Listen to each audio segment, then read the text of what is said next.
Good afternoon. Thank you all for your time this afternoon. Welcome to those in the room to the Royal Society of Edinburgh, and welcome to those of you joining us online on YouTube as well. We're thrilled to have you join us for this event as part of the Curious Festival of Knowledge.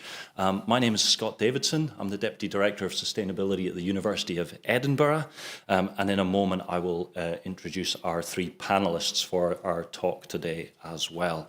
A little bit of housekeeping before we get started, the standard stuff. Please note that the Royal Society's fire safety and evacuation procedure is to assemble outside the dome, leaving the building the way you came in. The fire exit routes are on the current slide, but please follow the Curious staff's instructions in the case of evacuation. We are not expecting an alarm, but Curious staff will be on hand to help and guide you if a fire alarm goes off.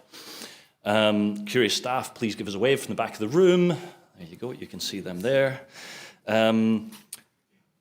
So, hopefully you're all here for something titled Catastrophe.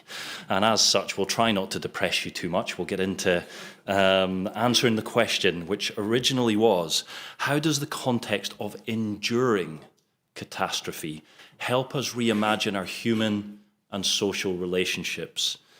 What if artificial intelligence becomes autonomous and out of human control? What if the polar ice caps melted? I'll caveat that later, it won't be the ice caps first. What if antibiotics no longer worked? And what if this all happened at once? What would that look like? And what opportunities as well as catastrophe does that bring for us to reimagine how we are? I'm delighted to introduce three brilliant speakers who you'll hear from shortly. Professor Lisa Bowden, head of the Royal Dick School of Vet Studies and Dean of Vet Medicine at the University of Edinburgh. Professor Bowden specialises in vet public health. She co-directs EPIC, the Scottish Government Centre for Animal Disease Outbreaks. Animal Disease Outbreaks, as Senior Vice President of the European College of Vet Public Health and a member of the Scottish Science Advisory Council. Lisa will be followed by Dr. Claire Duffy, who is the Artistic Director of Civil Digits, founded in 2017. Civic Digits creates new technology to make performances that help create a digital future where we can all flourish. Claire was co-director of Unlimited Theatre in 1997 to 21. She held an IASH and Traverse Theatre Playwright Fellowship from 2014 to 15, where she wrote Arctic Oil, which were produced at the Traverse Theatre in October 2018. And Claire will be followed by Dr. Deval Desai. Dr. Desai is a reader in international economic law at the University of Edinburgh. His research spans law and development, administrative law, state theory and building theory from the global south. I was part of a conversation at the table just before we came out here, and I can tell you my brain was already melting before coming into the audience, so you're in for a very interesting conversation. But without further ado, please let me introduce Professor Bowden to the stage, who will run you through the first of three very interesting topics.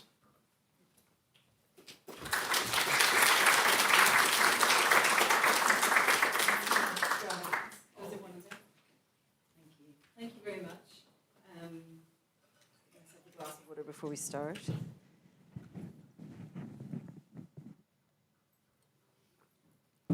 It's a real pleasure to be here. Thank you very much for the warm introduction and also just the opportunity to be part of this discussion. I'm looking forward to it and looking forward to seeing how the conversation evolves. When I got the question that we were meant to respond to, I suppose the first thing that I had to ask was, are we not sort of already enduring these things already? Are they not already happening all at once? The timelines for autonomous AI and melting ice caps are pretty short, given the Earth's history, but perhaps they're just outside the limits of our own lifespan.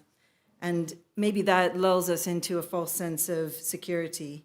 When I was looking at the weekend at some of the newspapers in preparation for this event, I was interested to see that one of the headlines at the top of the newspaper was, Ukraine veterans' amputation illustrates how antibiotics are losing the war, which in itself is a language that's quite interesting to me. It suggests that even within our lifetime, we're no longer entertaining the what-ifs of a dystopian and distant future, but rather contending with these challenges now. The extent to which we collectively feel these existential threats in real time, though, really depends on our proximity to risk, or others who are close to us and their proximity to risk, our awareness and our connectivity with our surroundings, where we live, where we work, and what we do, and the fragility of the environment, the infrastructure, and the institutions around us. I work with a lot of people in northwest Syria, and I would argue that that for them, they're in continual state of facing an existential threat due to protracted conflict over the last decade or more. So as an epidemiologist, I think a lot about determinants of health.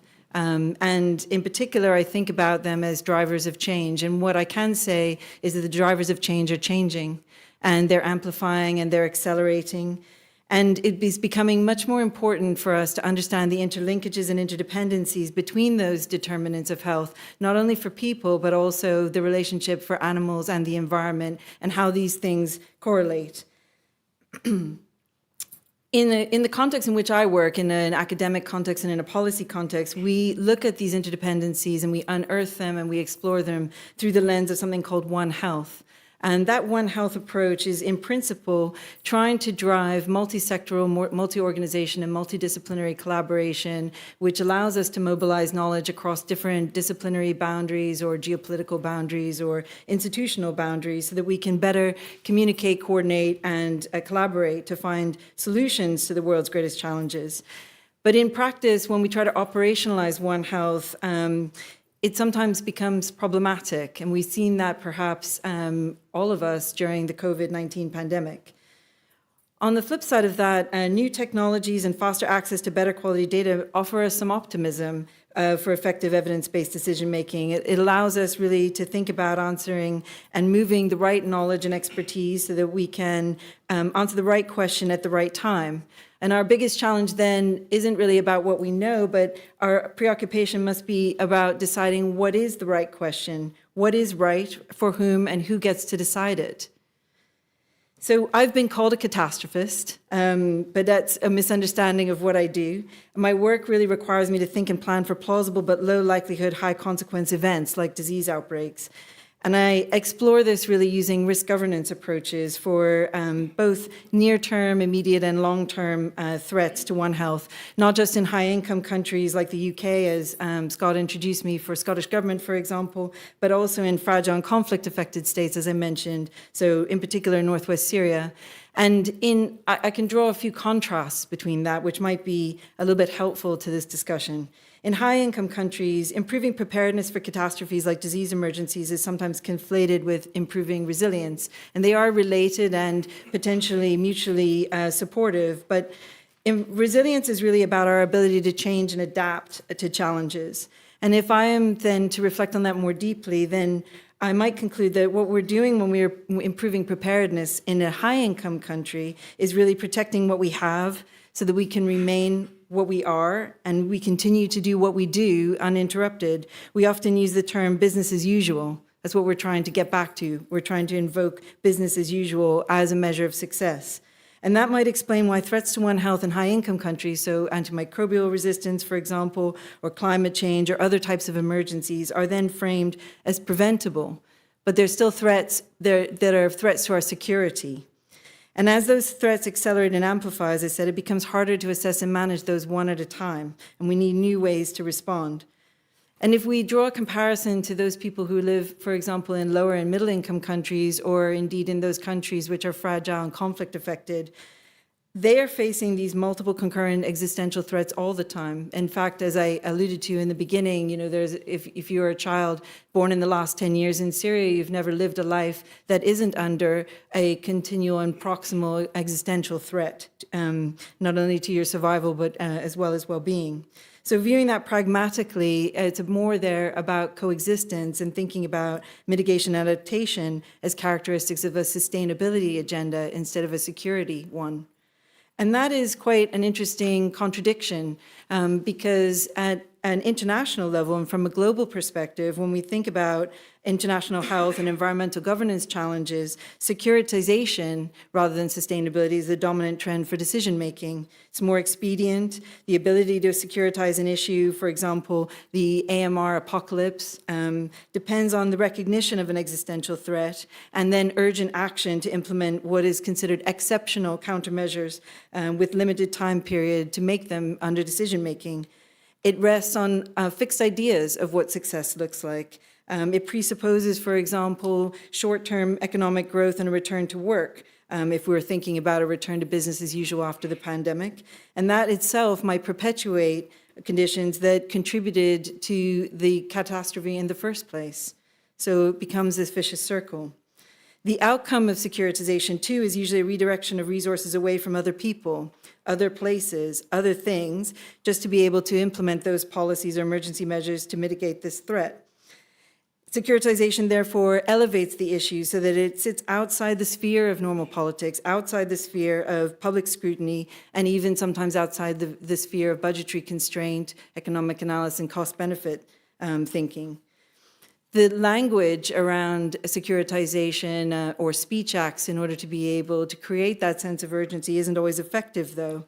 If the language is unconvincing or it's prematurely alarmist or the threat is perceived to be too big, too slow, too uncertain, too ambiguous, for example, a threat without enemies, then the public becomes inured or worse, persuaded that there's nothing that they can do personally that would be sufficient to address that threat.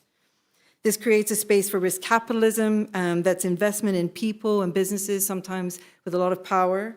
It invests in certain cultures of expertise and knowledge over others, and new and sometimes unproven technologies and inputs, as well as physical capital, which may recreate or create inequities between people who have been favored by past and present forms of socioeconomic development. Other discipline areas, and I should say, by the way, it's not that we shouldn't do those things, we should, but it's just being mindful that it also means that other areas, which may provide more qualitative interpretations of need, including things like cultural rights and social justice, may be subsequently deprioritized and in some cases excluded from further discourse. So I'm going to finish my few minutes here by just outlining a few challenges that maybe we'll pick up in the discussion. 5 key things that I'm thinking about when I'm thinking about enduring or preparing for catastrophe. I'm thinking about our tendency to instrumentalize animals and the environment for human survival and whether that's necessary. I'm thinking that technology alone is not enough. The catastrophes that we've described here are cultural and social phenomena. And that in order to be able to better understand that, we have to better understand linkages between cultural practice and resource use, as well as socioeconomic outcomes. And that means creating spaces for co-construction with communities and being able to embed inside them local and traditional forms of knowledge and lived experience. I'm thinking, penultimately, that our consideration of sectoral, regional, and global differences maybe needs to change if we want to improve social justice, equity, and ethics in decision-making and empathy, and being able to operationalize that as a good and important part of that process. And lastly, and I'll end on this note as a bit of a provocation, I think we need to think more, not just about culture in the narrow sense of culture, but expand that to our own cultures of knowledge production and our own positionality in this, which influence what we value, how we protect it, and the ends we believe constitute a good and healthy life as we're waiting or enduring catastrophe as it occurs. Thank you.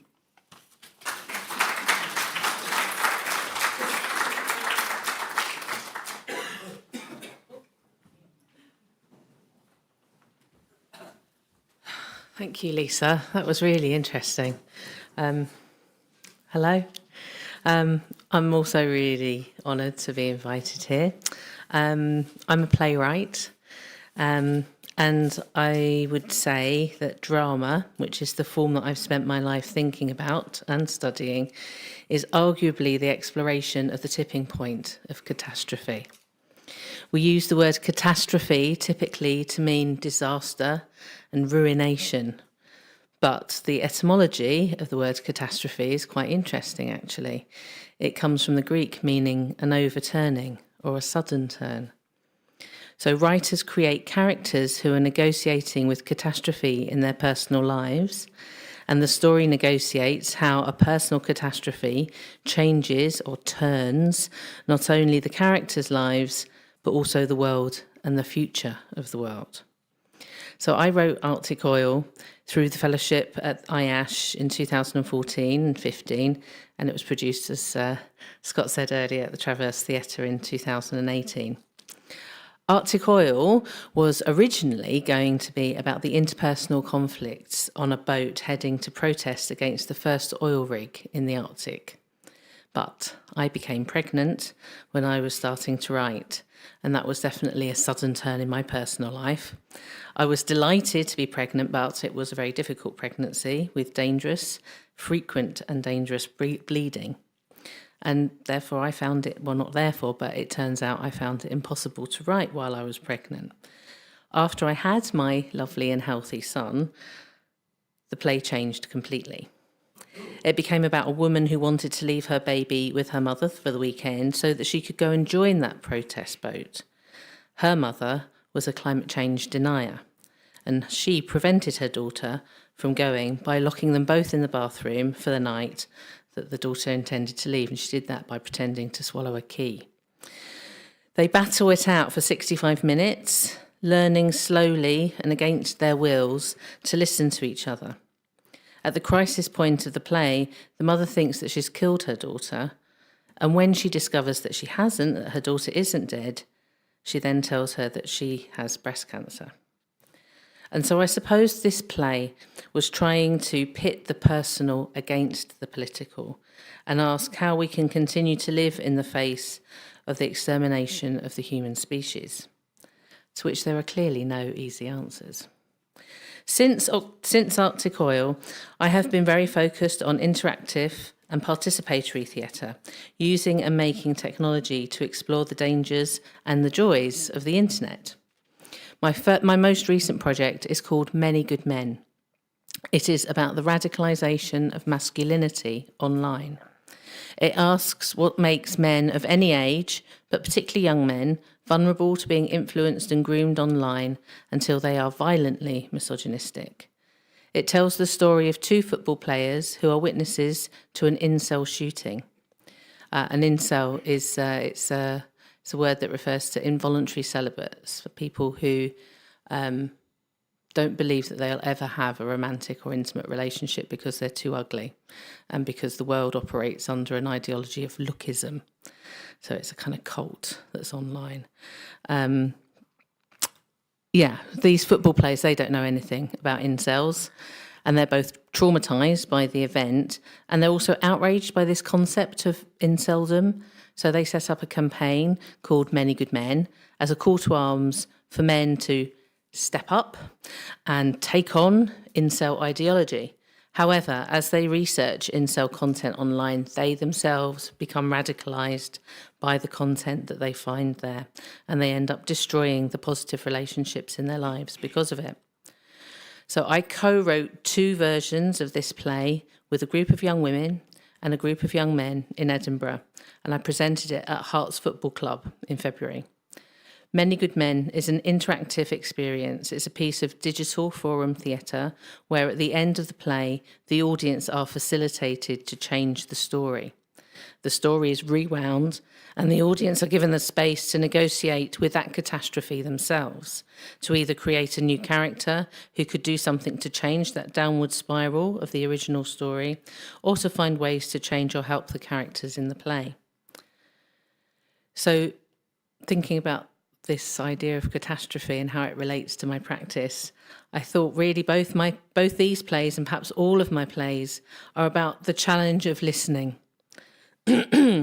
One of the most powerful interventions that an audience member made in Many Good Men at the end of the play was to ask the father character of one of the football players to give him some listening ears.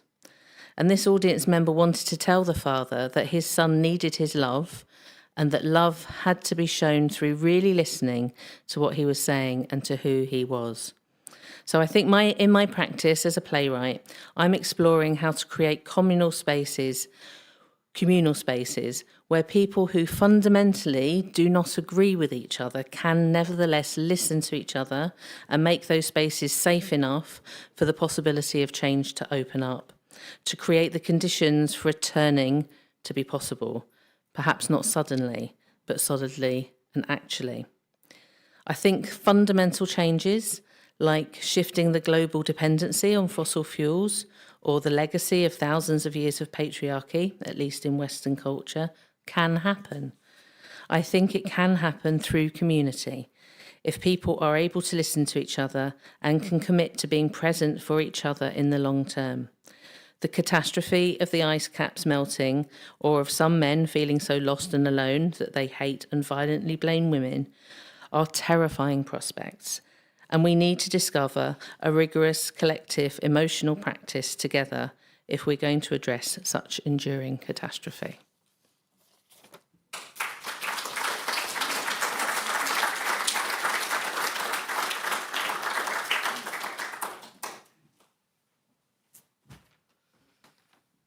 Thank you. Oof, hard act to follow. So just to begin with another note of thanks to Claire, Lisa, Scott, also to Leslie Macara, who brought us together, and to the Royal Society of Edinburgh.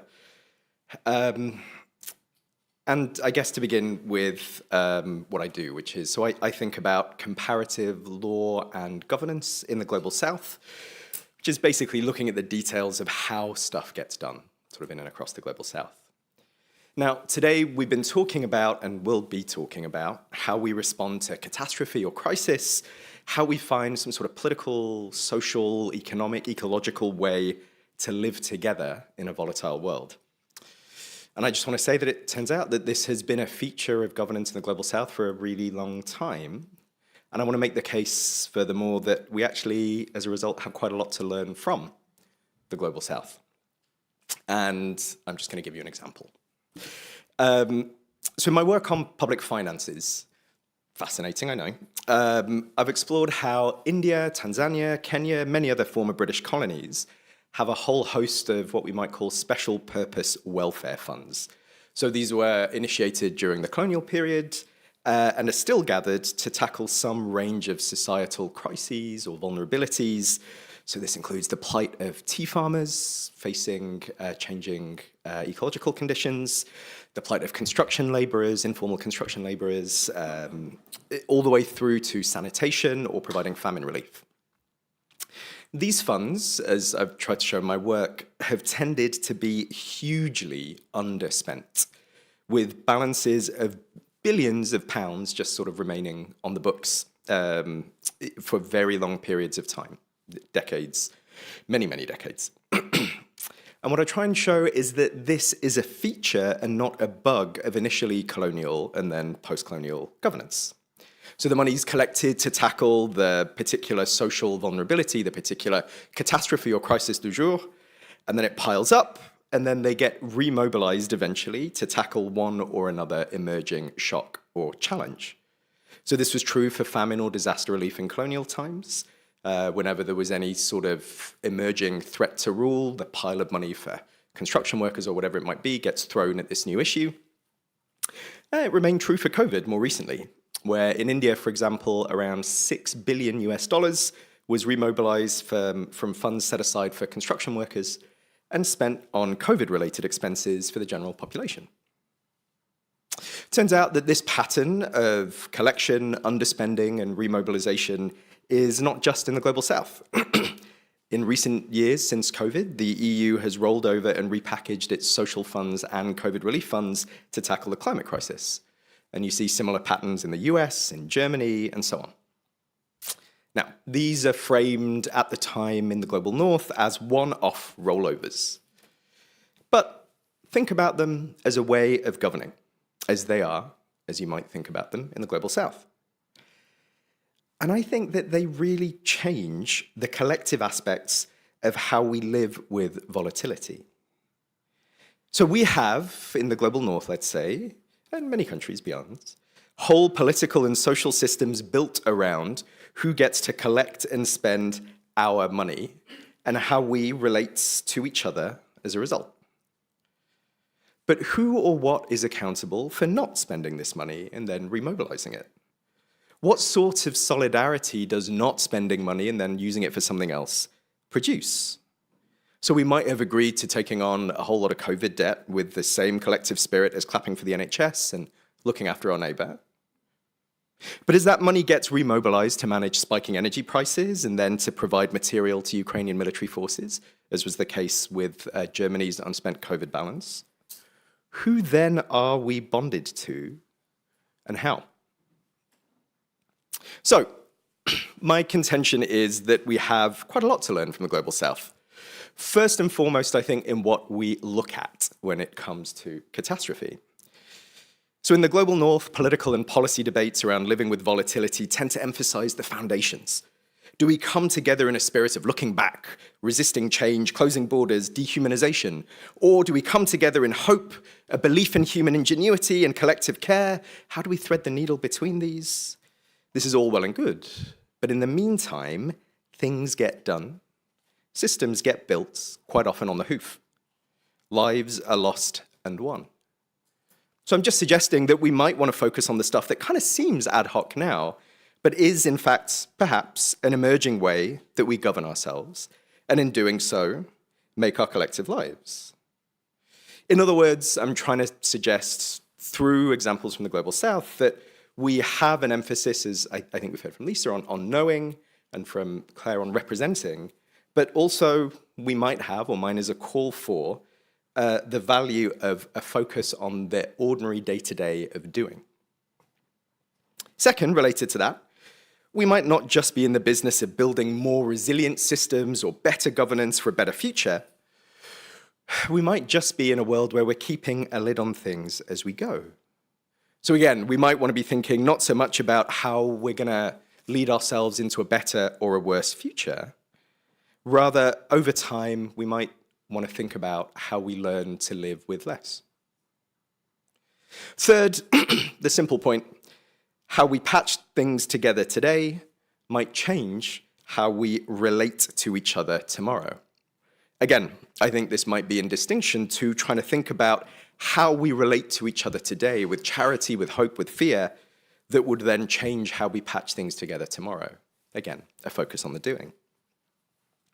And fourth, through all this, we may want to learn from the Global South, but not in a way that makes the Global North exceptional and the Global South benighted, or the inverse, those who see the Global South as somehow more adaptive and at the cutting edge compared to the Global North, but rather in a way that starts from the premise that we have an increasingly shared global condition. Thanks.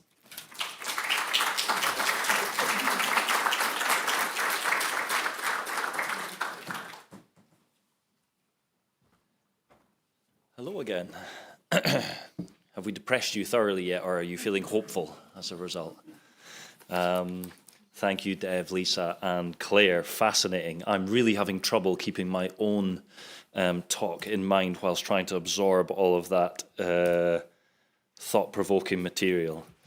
While I'm bringing mine up, I just wanted to send apologies from Professor Leslie McCarr, who was supposed to be chairing today but was unfortunately drawn away to deal with something else, which means unfortunately you're stuck with me as chair, which is very much the penny version of Leslie, I'm afraid. But I will do my best. So building on what Lisa, Claire and Deval have been talking about, the first thing I wanted to recognise is that we're sort of framing catastrophe in the future, but Lisa did point out that it's here and now. It's happening to lots of people here and now. And I want to spend a moment just recognising that, because it's important we recognise that. There are already communities in Nepal, Bangladesh, Micronesia, Pakistan, indeed Western North America, Europe, who have been tragically affected by climate change and biodiversity collapse. People have lost their loved ones, etc., etc. And we want to recognise that actually catastrophe is already very real for many vulnerable populations in the world. And of course, to a lesser degree, at least in the short term, it is beginning to emerge for us as well in the UK and in the Western world.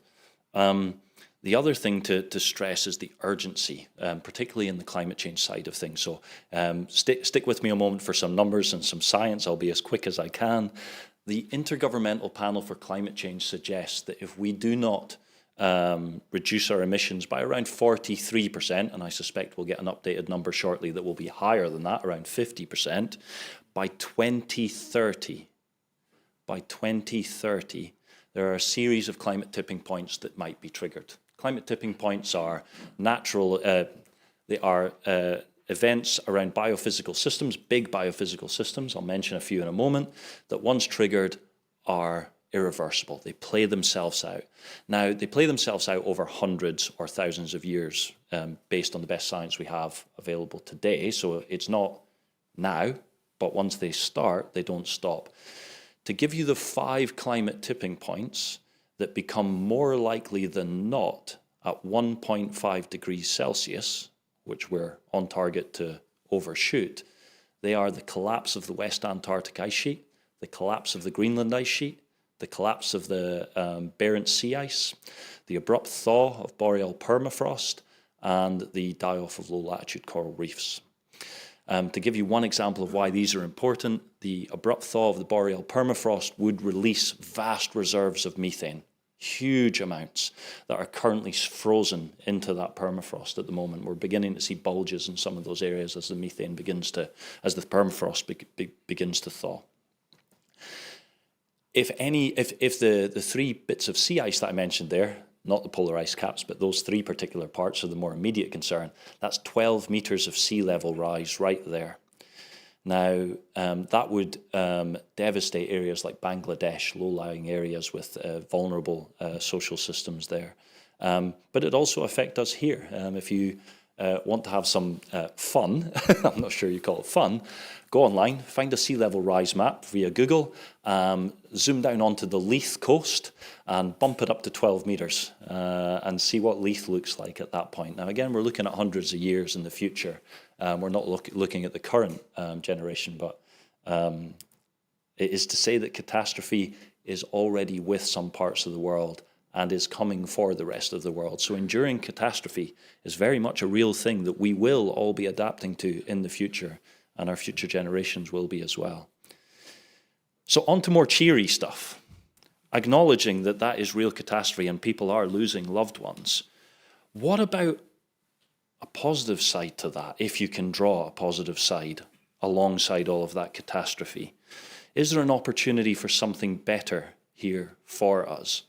I'm a social psychologist by trade, and so I'm fascinated in something called social identity theory. How do we build up our personas? And what are those personas based on? In modern day world, I think it's fair to say that a large part of our personas are communicated through the material goods that we own.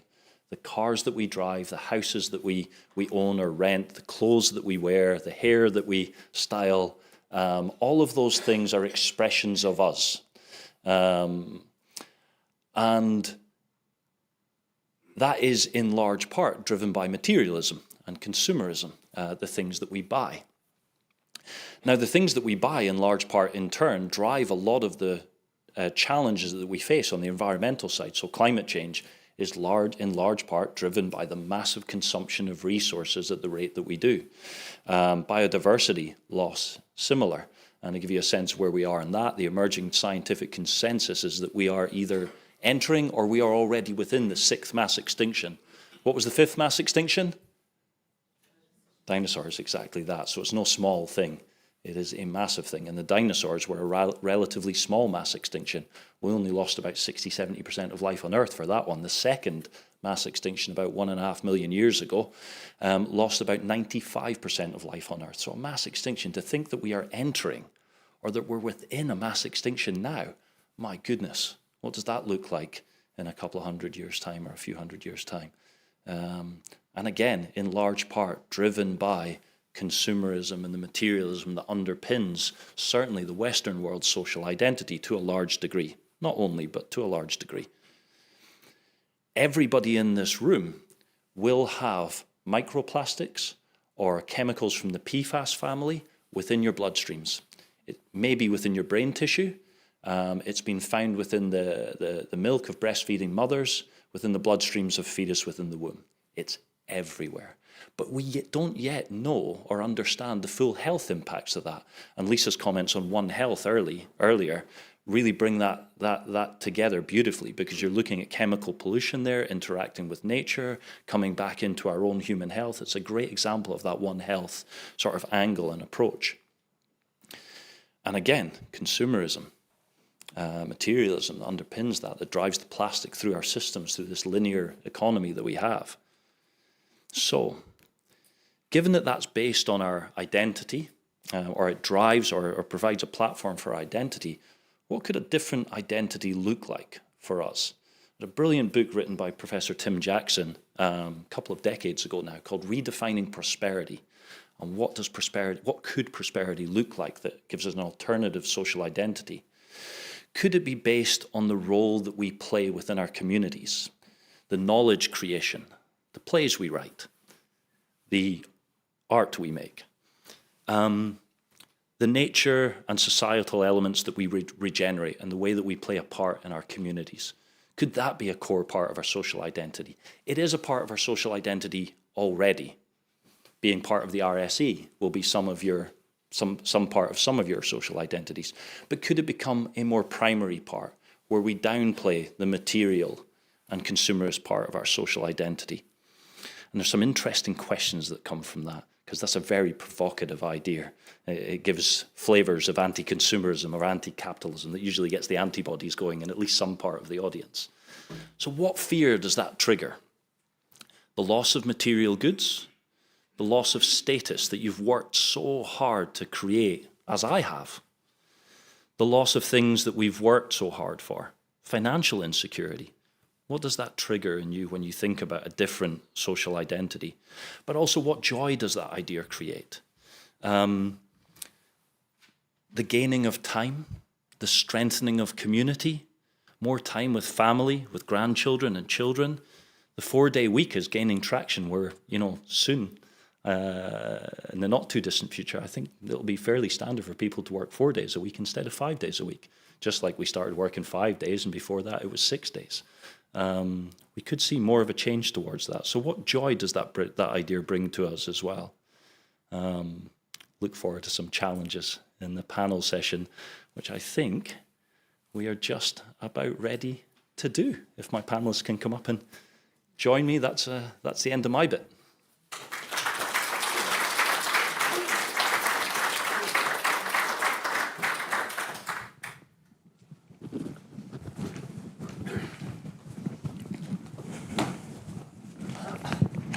Would you mind passing me my notepad? Yeah, I just moved along to give you some room.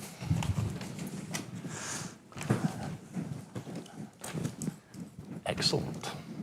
How are we doing mic-wise? I'm looking for thumbs up at the back. Yep, very good. Thank you. So, over to a Q&A session for you based on the 4 chats that you've had. If you're online and you want to ask us some questions, please just pop them in the chat. And one of the RSE staff is monitoring that and will ask questions on your behalf within the audience. There are microphones currently being prepared. I think I've surprised them by finishing slightly early. There are microphones being prepared at the side of the room. And I'll hand over to the audience. Who's going to be brave and start us off? Oh dear. Have we depressed you all into submission? Thank you very much, sir. Just here. If you wouldn't mind waiting for the microphone so that the people online can hear you as well. I've got a slightly sort of low-level question. I think it covers all the areas. Given that there will inevitably be a catastrophe one day, what would be the best kind of catastrophe to have? I.e., would a nuclear wipeout be better than everybody dying of viruses? Or, which would give us the best chance to regenerate?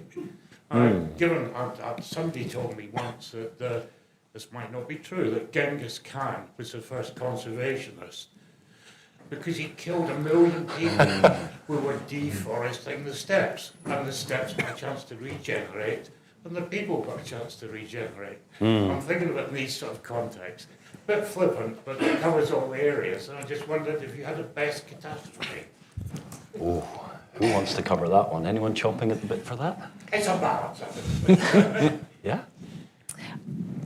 Okay, I'll tackle that. Just making sure my microphone is on. I think it is, right? Okay, great.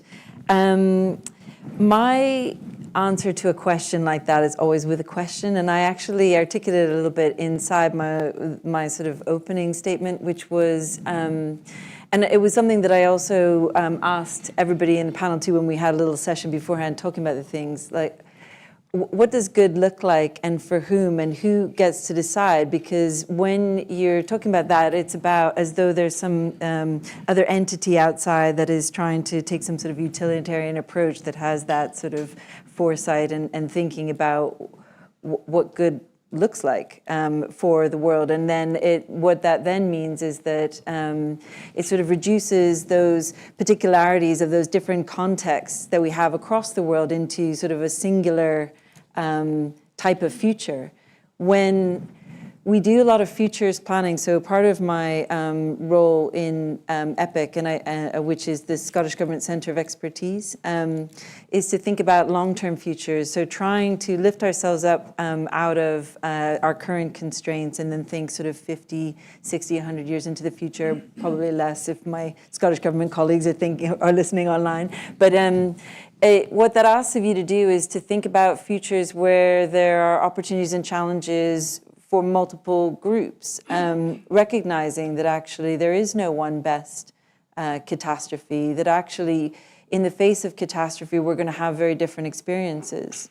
And the question then becomes, I think goes back to this idea of identity at the end of that, and what that identity is transformed into as a society, and at what level and at what scales, and what diversity there is at the end of it. So I've not answered your question in a sense, but I suppose I'm reflecting on your question and how difficult it is, and the challenge of really trying to impose a view on what is best for everyone when there are so many diversities of the types of futures that we have, and that's the great challenge. But it's the thing that divides us, but also the thing that comes together, recognizing that if we think of ourselves as a community, we know that there's opportunities for somebody somewhere, even if it isn't for us. And that requires a great deal of compassion and empathy to be able to be okay with that.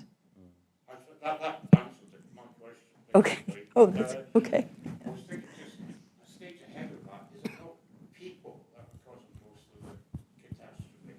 And if we got rid of a lot of people, I'm not what if that's the way?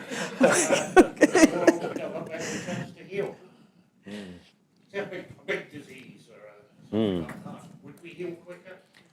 So, yeah, please, Claire. I was thinking about kind of what your question is about human extinction, like total human extinction. And I guess if that's something that we want to take seriously as a thought experiment, like what does that mean for us now? Because like if humans are all killed, well, it doesn't really matter for humans anymore, does it? So we can kind of let that one sort of sit for a while, but we can think, what are the consequences for us now? If we think, how does the possibility of human extinction change our understanding of what is valuable now? And that's maybe something really helpful. And I guess, like I was saying in my short talk, the value of drama and fiction is that you can invest for a period of time seriously in that. Think about that world. What would happen if humans didn't exist? And so maybe it's more important to me now to spend time with my son and my partner rather than trying to get that next promotion or that next whatever, the thing that I'm sort of preoccupying myself with, which is about status, which is what you were talking about. So it's potentially like a really helpful imaginative exercise to recalibrate what's of value to us. We have two in there. Unless, Dev, did you want to add to? I'll pick up on that later. Okay. No, please.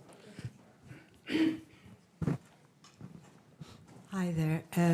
First of all, thanks very much. It's been really interesting listening to everybody. I wanted to continue that theme about human extinction, and surely rather than thinking what's of value of me today, what can I enjoy today, should we not be thinking of what do we do for preparation for the future, for this total human extinction? Can we save X number of people and technologies and things, and what do we do, where do we put them, what do we do preparing for somebody to come along after this human extinction? That was the first part. And the second part of my question, I have to admit to being extremely depressed with the whole issue of climate change, etc., etc., etc. I'm very angry because I worked in it all in 2006 and nothing has changed. And I'm sorry, but I'm really cross about that. And we should have been thinking about all this kind of thing back then. In fact, a lot of people were, and nothing has happened. So what's going to happen after today?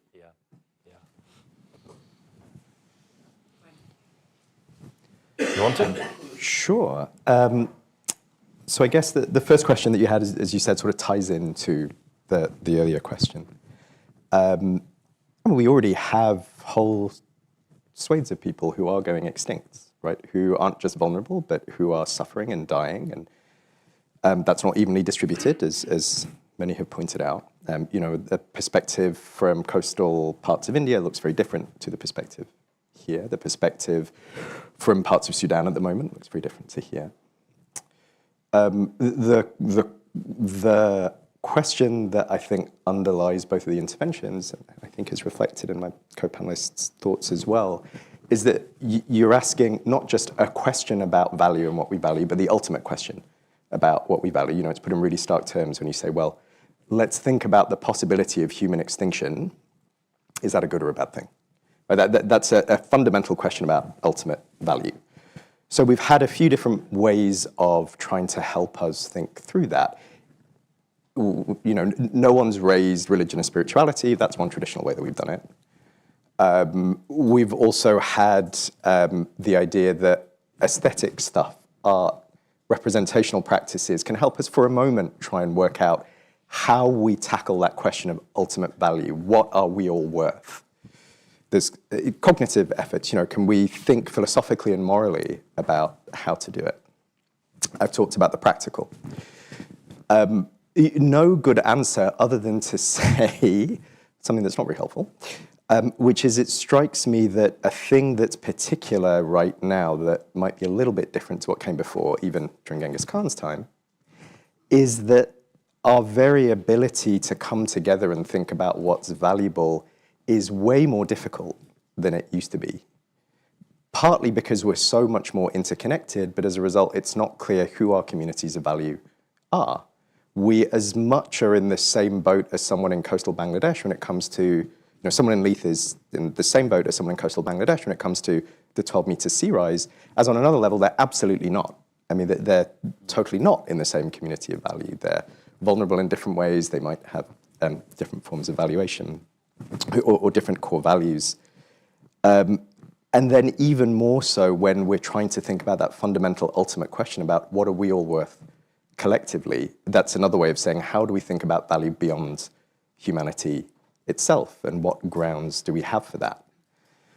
So, our traditional institutional structures, and I'd go back to the, religion being one of them, don't quite have the same authority that they used to for all sorts of very good reasons that help us think about the value of collective human existence and all of the things that we put in place, the states, internet platforms, are so complex and so interconnected that they don't give us very much stable ground on which we can decide how we forge our communities of value through which we collectively come up with what is valuable. We have incel fragments and we have the famous liberal bubbles that we've heard about, but a very difficult time in coming together as a collective to work out what is valuable. And all I will say is I think that is probably one of the really important challenges when we're thinking about, well, it's gone now, but the deflating globe and catastrophe, fundamentally, how today do we come up with the idea of a community of value that can tell us, do we matter? Should we exist? And that is, yes, a political problem, yes, a cognitive problem, but really it is a collective, social, institutional, and practical problem. How do we do that together? Good. All right, I suppose I should try the progress one as the practitioner. First about the human extinction law and preparing to save some. I'm not there yet personally, and many of the people I work with are not there yet. We still have hope that we're not going to get to that stage. Now, that will only happen if we massively accelerate the scale and urgency of our action. But we still have hope that we can make that happen, and we're working furiously to do so. So I've been in the field since about 2006, so similar timings to when you were in it as well. And I'm equally, if not more so, angry and frustrated at the progress. I've been slightly square-head from banging my head off a brick wall for the last 20 years. But I have seen progress. It has moved from there's no such thing as climate change to, okay, we accept there's climate change, but it's not us that's doing it, to, okay, it's us that's doing it, but there's nothing we can do about it now, to, oh, yes, okay, it is a problem, we can do something about it, but can we afford to do enough? And that's where we are now. We're in a race, and we're currently losing that race, there's no doubt about it, but I still have hope that we can accelerate enough that we can avoid the worst elements of catastrophe. Now, I'm very conscious when I say that the worst elements of catastrophe have already happened for some areas of the globe and some populations. I don't mean to be ignorant in saying that, but in terms of global mass extinction and global suffering, that kind of thing, we still absolutely have time to solve that if governments and organizations take enough action. Can we achieve that? I don't know. But what I can tell you is that everyone in our field is doing everything they possibly can to achieve that. Some hopeful notes. It's nice to share a little bit of hope in the middle of this on progress. The last coal mine that generates electricity in the UK will stop generating electricity this month. That's it. There's no more coal-powered electricity in the UK grid. The UK grid has reduced its carbon emissions intensity by over 50% in the last 20, 30 years, and massively over the last 5 to 10 years. And that looks set to accelerate out to 2030 with Labour government's Mission 2030 and Chris Stark at the helm of that, etc. I have hope that we're doing great things there. 92% of cars sold in Norway are EVs. Only 8% are fossil fuels. And in China, I can see problems with EVs here, I'll explain in a moment. I thought that one might prompt some questions. Over 50% of cars sold in China are EVs. EVs on a life cycle analysis basis, I know what you're thinking because I've had this conversation many, many times, do use obviously lithium batteries. We have to mine that lithium, that has a carbon footprint, etc., etc.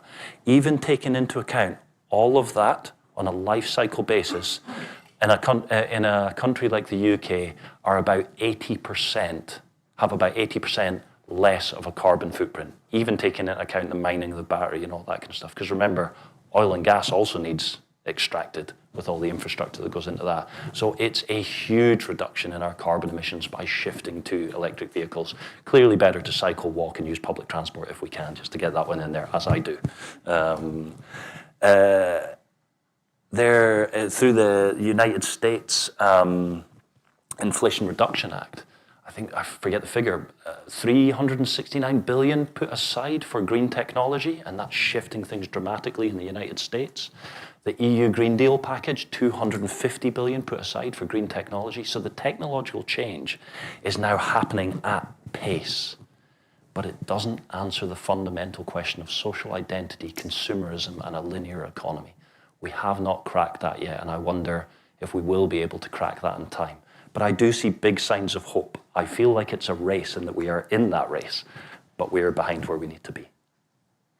Do you mind if I come in on a question with Please. that? And maybe this is something else that you might be able to answer. But I suppose when you were talking, we talk about we a lot. Yeah. And the we is often we as in, maybe there's some assumptions we're making about the global north. It might be we as in the governments.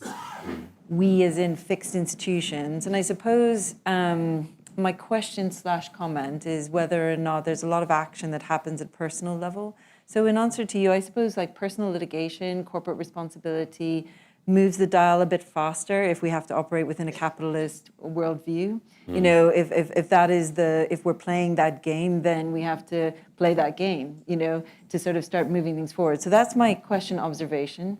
And then the other is really a deeply philosophical one, which kind of ties a lot of these things together about who we are and ourself and what happens at the end of us, which can be looked at as at a population level or an individual level. And that gets into, and we can park that in a moment, but I just want to put it out to the floor really that I think you mentioned about the doing and the, and what else did you say? But all of this is also about feeling. And so part of this answer is about perhaps not necessarily, what does good look like is about alleviation of suffering, maybe.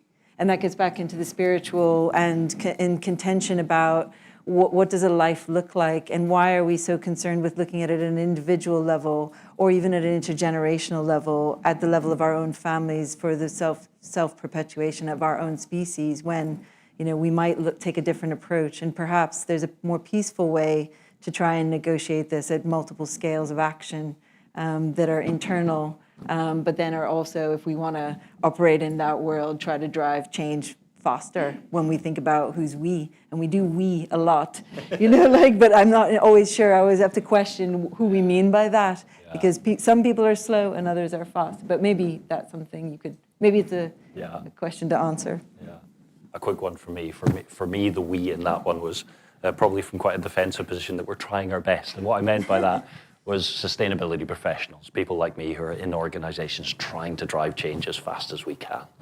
Certainly not the we of government or the we of society.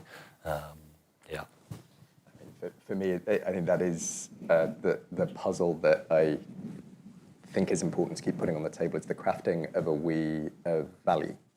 You know, there are we's of aspiration, we's of monetary return, whatever it might be, but the we of value is one that I think is tricky. Can I just throw in one quick thought? So I'm, as the boring lawyer in the room, I'm always intrigued when someone says, you know, litigation, corporate responsibility taught are really important, which is not wrong, but also as having failed in launching a couple of those in my time, I'd say, especially when we're talking about catastrophe, the insurance industry is really crucial to understanding how catastrophe gets structured, how its effects get felt, how the political needle can be moved when insurance does its crop up. It turns out that all of a sudden governments start acting, that the insurance industry just might be a really important space to focus on. I think there was, would you still like to ask the question 4 rows back?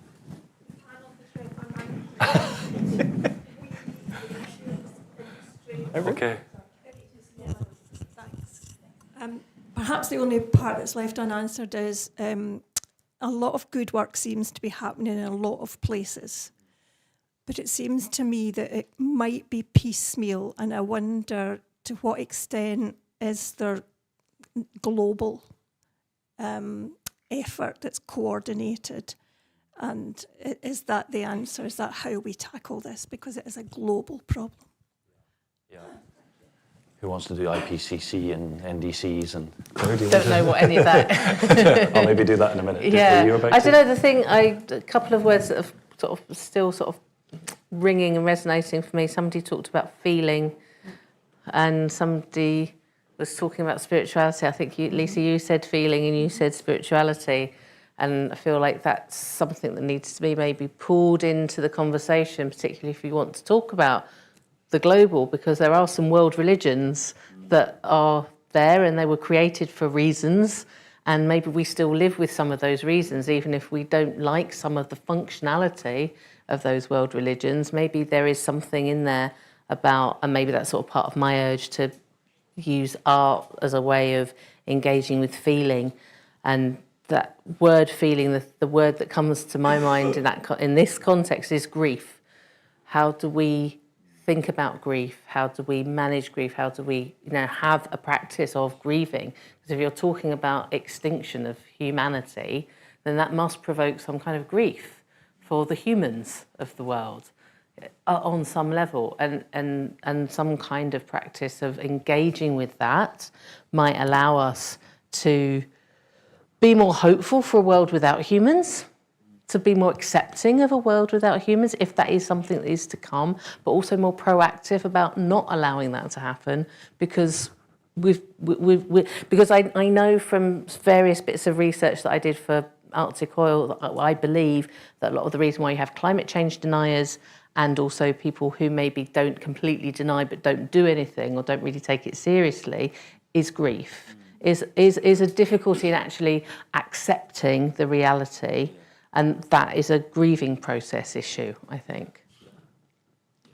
Good. Yeah. There's a gentleman over here, but we'll just finish answering this one and then we'll come over to you in a moment. Global efforts. Okay. I mean, I can comment really quickly if you like, because sure. I sort of touched a little bit on it with the issue of securitization, and I was sort of really trying to suggest that, you know, at some level, sometimes these things are aligned. So if, for example, if we live in a country which also securitizes and is able to do that, we're in concert with what's happening at a global level. And there's sort of alignment there. But then in other countries, we're actually, we're at a global level, securitization is what we try to do.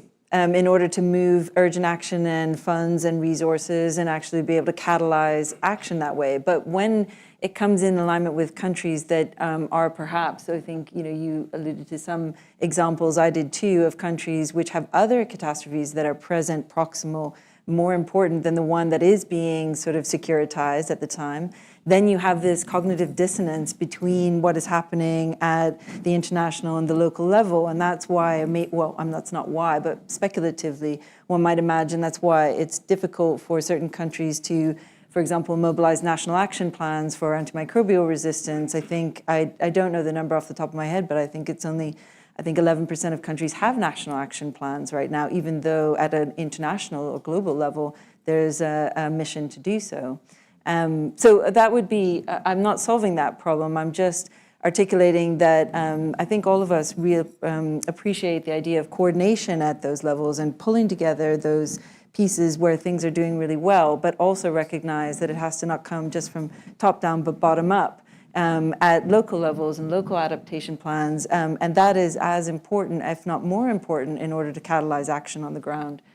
Because without it, there is no meeting in the middle. It just flows over and is ignored. Nice. So yeah, just very briefly to give you a sense of global response on climate change, what is happening and the shortcomings of it. So there is the Intergovernmental Panel of Climate Change. They're the sort of global body of scientists that advise governments on what it is that we need to do to get emissions down, to stay within safe limits. Countries are then required as part of the COP process to develop nationally determined contributions, NDCs, of what they're going to do to reduce their emissions. The problem then is all the countries set lovely targets. They look great, and we're all going to be saved if we meet these targets. We don't then follow through in the policies at a national level, and that's a governmental issue. And you know, to do with getting re-elected and the difficulty of some of the policies, it's just hard. It is hard to bend the emissions down as far as they can, and the population isn't quite ready for some of the things that we need to do that. Take power lines as an example. We need to upgrade our grid significantly in the UK.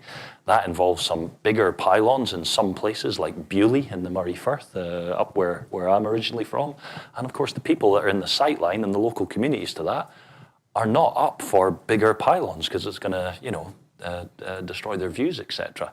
So how do you balance these things when we desperately need this infrastructure to decarbonize our grid to tackle climate change, whilst also meeting those communities' needs when underground cables cost maybe 7 times as much for various reasons?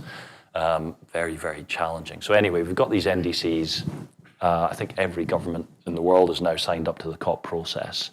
But the challenge is actually implementing the policies that deliver on those targets. So there is a global framework, but national delivery on that framework is still way off target. I don't know if that's helpful context or interesting. Yes, the gentleman, then I believe there's one online. This has all been fascinating. What I want to add into the mix is a metaphor. So you mentioned AI as a potential catastrophe. So there was a letter signed by like the head of AI at Google and the head of AI at Facebook and many others. One sentence: we need to worry about AI the same way we worry about nuclear war or another pandemic. And what they had in mind was not that taxi drivers will be put out of work by self-driving cars or screenwriters by ChatGPT, but something called the alignment problem. I don't know how many people have heard of this, but the philosopher Nick Bostrom wrote about this by talking about the paperclip maximizer. So the assumption here, which I don't agree with, but the assumption is very rapidly artificial intelligence will become super intelligent. And we might get it to do things for us. So he said, right, you're going to set it to make paperclips for you. And it's going to decide paperclips are really important, and it's going to turn the whole Earth's surface into paperclip factories, not worrying about the people, and then turn outer space into paperclip factories. So as you can see, people are seriously worried about this alignment problem. But I want that as a metaphor, because I don't think we should worry about, maybe we should worry, but as well as worrying about super intelligent systems in the future that are misaligned with our goals, we have systems like that around today, right? You don't have a paperclip maximizer, you have an oil maximizer that's pulling oil out of the ground because it's aligned to make money. The system, they're not doing their duty if they don't make as much money as possible, but that means that they pull out of the ground oil that's going to make the planet uninhabitable. So even when talking about problems of AI, I find the alignment problem of capitalism very helpful to describe, but also I think it's a very good way of understanding what's going on with many of these climate problems, right? It's easy for people not to see a problem if they're going to lose money by seeing it. So the question is just, what do we do about the alignment problem of capitalism? Who wants to take that? While I duck under the table. Some German dude had an answer a while ago. He's still calling for Genghis Khan. Shall I kick off? Yeah. Thank you. Yes. Yeah. I think capitalism is facing us all in one direction, and the challenge of catastrophe is that we can hear the catastrophe before it's on us, and that gives us enough time to turn around and face in another direction so that we can let go of what is enchanting about capitalism and look for the more sustainable principles of life, which is, for me, a focus on emotion and human connection. Well, Please. you're saying studiously, like writing something. You can write this down. I mean, it's such a tough question because, and resisting capitalism, as a whole, is probably not the answer either, because everything is very context dependent, isn't it? And there are ways of thinking about. I'm not an economist, so I'm very clearly out of my depth, like almost immediately in this, but. Thinking about the way we might adopt the well-being economy doesn't reject capitalism necessarily, but it allows a way of thinking about different types of economies that might be well-suited to different places and people and things. So resisting it altogether might be appropriate in one context, but not another. I guess I was kind of struck by your reference to sort of some of these things are happening already, and it made me think a little bit about when we talk about catastrophe, we talk about catastrophizing, but we also talk about planning, and they're not the same things. Drawing that emotional reaction to what the future is on top of the planning that we do, those two things, I think this comes back to your disentangling of the emotional or felt experience of something with also planning for futures and being, if you like, accepting of that it could be one of many different types of things. And our personal connection to that future and how closely we hang on to it is really part of the struggle that is happening in the room, right now about what we want and what we want for a future that's our future individually versus what might happen, which we may have to accept, or we might not personally have to accept, but our next generations might have to accept. So I think there's this other dimension there about catastrophizing versus contingency planning and thinking through things and accepting that, yes, these things they're happening. They're part of how we're all evolving in this conversation and trying to understand either how we get ahead or we adapt or we move with it is part of that conversation. Yeah, that's a very difficult, that wasn't quite a question. It was sort of a call to arms, I feel like, inside the room. I don't know what the people online think, but. I mean, I think sort of following on the theme that you've just heard, I'd probably be somewhat resistant to the idea that there's capitalism rather than capitalisms. So the alignment problem that you talk about makes sense in particular parts of the Anglo-global North that are legally structured around maximizing returns shareholder value, right? Let's call that shareholder capitalism. I can think of many other contexts where you might have what's called developmental capitalism, where you would have in return for the exploitation of surplus populations and the effective indentured extermination of some, you have in return at some levels of taxation that provide a social floor, minimal levels of developmental programs and corporate social responsibility programs that provide some sort of slightly different buy-in where the government sort of gets involved. And you have a slightly different alignment between capital, the state, and labor. I say that in the abstract, but if you think about that really concretely, how you intervene and how you change the alignment is really, really different if you're talking about, let's call it shareholder capitalism versus developmental capitalism versus that mythic creature of sustainability called stakeholder capitalism. These are all quite different problems undergirded by quite different value systems that justify extraction. And they need to be tackled, to go back to the coordination question, they need to be tackled differently. Great. I'll just mention a couple of quick things before going to the question at the back, and then yes, I think I've missed you a few times. I'm very sorry about that. You may be interested, if you haven't come across it already, Peter Victor's work on low growth or steady state economies. Really interesting stuff. He's worked a lot with Professor Tim Jackson on that redefining prosperity side of things. From a practical level, part of my role and the skill of my role is finding the edge of the curve. You know that expression, too far ahead of the curve? I've got to be just on the edge of the curve, pushing hard enough that I get maximum progress within the organization without losing the room or the committee or the person that I'm speaking to. Because as soon as I lose them, now I have no traction and I make no progress. And challenging capitalism or economic growth right now is too far ahead of the curve for many senior decision makers, regardless of what I think personally. And so you find this with sustainability practitioners throughout the world. We're always trying to find where the edge of that curve is so as not to be too far ahead to lose the room and make maximum progress. And it's so frustrating for us because we have to work misaligned to our values a lot of the time. Even if we can see the real solution is here, the achievable solution might be here. And that's what we have to do in the meantime or risk no progress whatsoever. I know that'll be a really frustrating answer, but it's the reality with which I and many sustainability practitioners have to work, otherwise we make no progress at all. Good. One online. Yeah, we've had a couple come in, but this one might be a slight change of pace.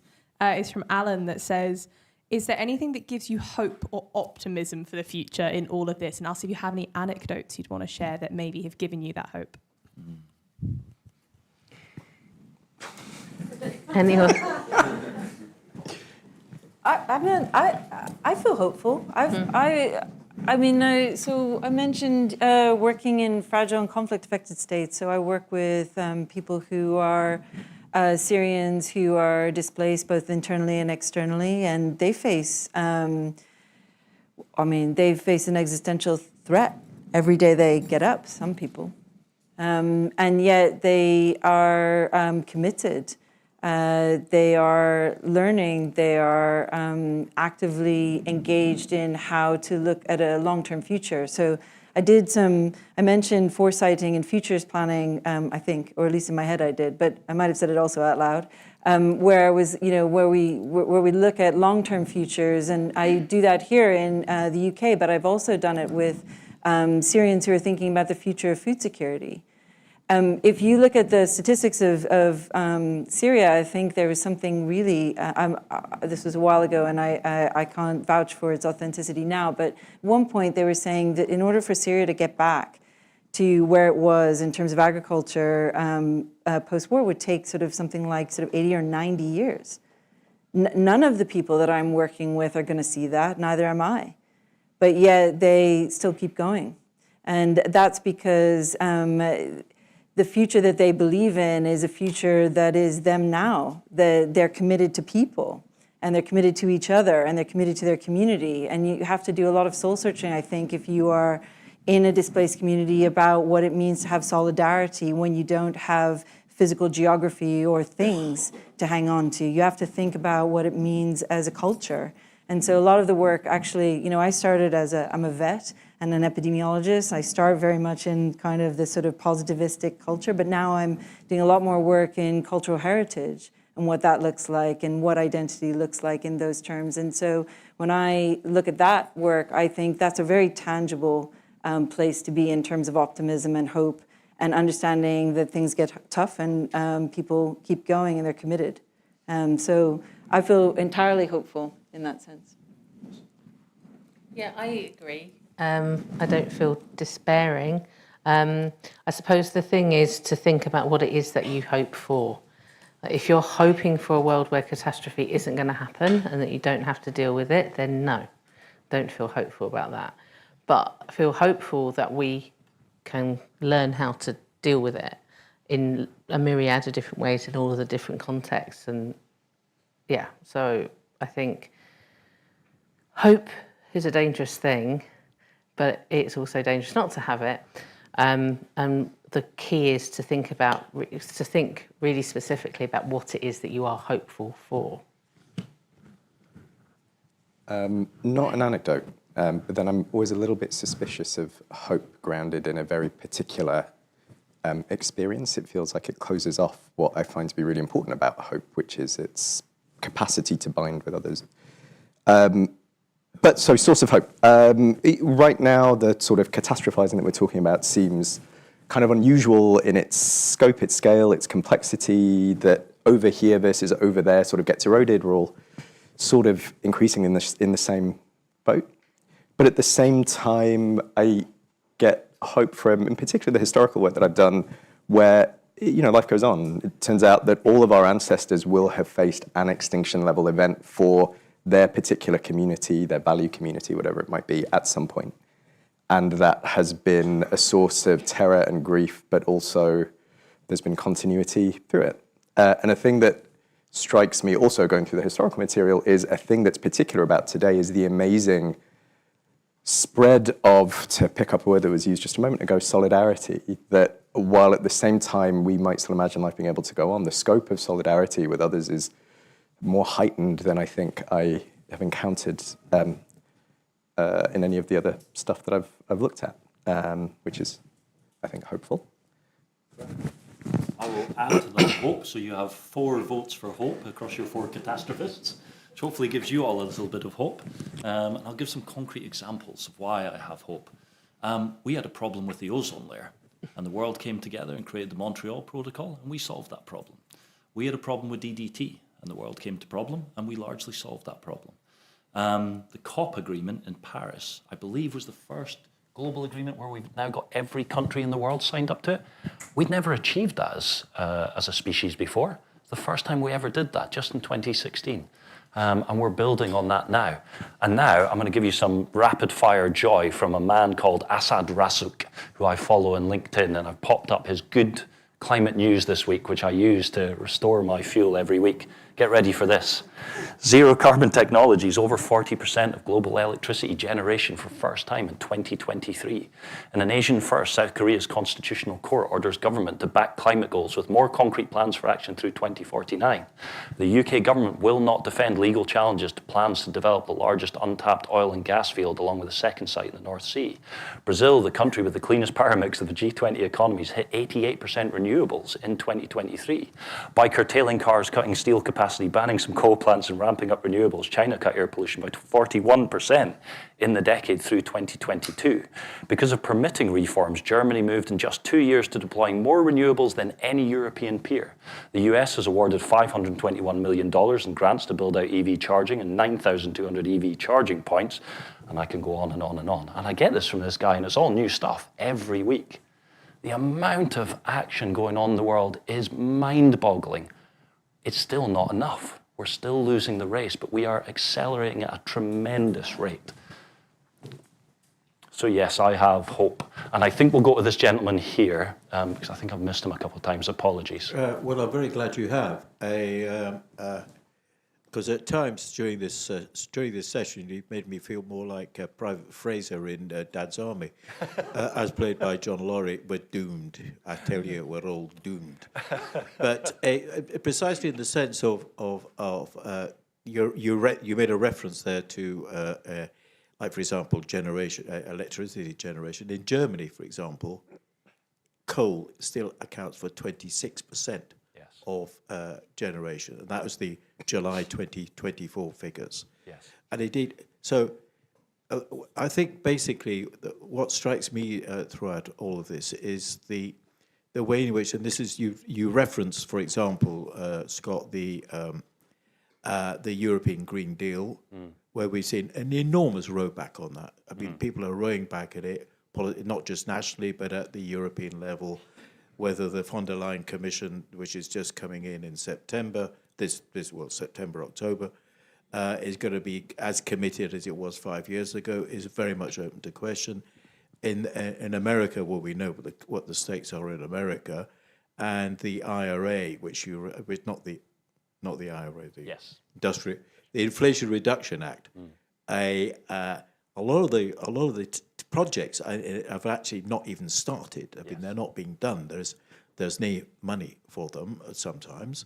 Things like or there's planning problems or whatever. I think I personally would need a much greater sense of how do we actually create in people a sense of power, but not just this is about politics, I suppose, in a sense, because I think a lot of people have a great sense of powerlessness. Powerlessness in, for example, we talked about the global south. Take a place like Sudan. How on earth do people actually deal with the problems of the Sudan? We're all told that we should care about it. What do we actually do when you've got the levels of famine and war and rape and all the various things which are going on there? And if we are heading for, despite what the panelists say, I'm not entirely convinced because they don't look that happy, actually. If we are heading for another bout of mass extinction, how can we ensure that it's not the Elon Musks and sundry other oligarchs who end up as survivors in their gated communities in the rainforest somewhere in New Zealand? What a fantastic question. Thank you for that. Who wants to? I can take a quick stab. Yeah. So, interconnected, complex crises, general catastrophe is not a great recipe for prioritization. And I think it also strikes me that from my legal vantage point, there aren't actually all that many legal frameworks or indeed effective policy frameworks that help us work out exactly what to prioritize when the ambit is highly complex crises with highly emergent consequences because they're the domain of the radical unknown. Which is one thing that I find quite powerful about a turn to focus on, well, what are people actually just doing right now? because there are lots of practices out there that are about muddling through and getting by, that when you add them up actually look a little bit like how people wield power in an everyday sense to tackle this set of really, really complex phenomena without necessarily having a sense of all of the different ramifications of all of them. So, the IRA is, I think, a really interesting, it could plausibly be an interesting example. So it is at huge scale an example of what I was talking about underspending and remobilization or rollover. So one of the things that happened with the COVID relief funds, some of which then went into the IRA, was that they were significantly underspent, and I forget exactly what the balance was, but in the tens of billions of dollars, the hundreds of billions of dollars, 40 billion of them just got reappropriated for the Inland Revenue Service. The Inflation Reduction Act, approximately 25% of the money has got out of the door when it comes to the industrial, out of 300 whatever billion when it comes to industrial projects. The remainder may or may not get out of the door, but I wonder if that's missing the point. Thinking about whether the stated goal is actually going to be implemented is missing the point, but what we actually need to do is just have ongoing, engaged dialogue with how our representatives are making the ad hoc decisions to deal with the stuff that we put in place for a crisis that we couldn't really properly predict and that we have to then retool for the next crisis. It strikes me that if we have complex and emergent crises, we need to just have sort of ordinary day-to-day but administrative engagement with power brokers and decision makers to use the vernacular, adapt to just and make sure we are engaged with and on top of how stuff shifts on a day-to-day basis. That was something that was really striking about, I'll just go back to the remobilization of funds for the IRS in the US from COVID funds. There was some ideological resistance from a certain strand of the Republican Party that you might imagine. But there actually, that's a whole separate thing. There wasn't actually just much day-to-day engagement amongst lawmakers or the citizenry with this idea that we have a whole bunch of money that was appropriated for COVID relief that's now going to the tax authorities. It could be reasonable, but there has to be, there is power there to be wielded if we don't see these as stuff that happens in an ad hoc manner to deal with the exigencies of crisis, but actually the day-to-day substance of how we're going to be governed if we're in a sort of catastrophe world. Claire, please. I mentioned that I was just exploring a form of theatre called forum theatre and trying to create something digital forum theatre.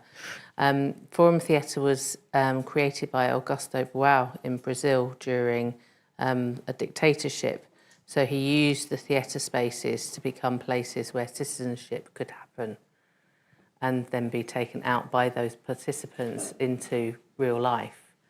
So I suppose I'm advocating for the use of arts-based practice and theatre to engage people as audience members so that they become engaged citizens. There are projects like this happening around Scotland at the moment. Well, there will be if the funding becomes available. There's a project that I'm going to be working on if it gets funding, which will go around the whole of Scotland, working with different communities, doing a thing called legislative theatre, where we'll work with audiences to find out what kind of policies they want to write, and then those policies will be presented to the Scottish Parliament. And we're working with Scottish members of Parliament and researchers, and we're pulling in different sectors into that process so that it's not just a bit of art that happens and then disappears, but that it's actually actively engaged with different levels of research and policy making.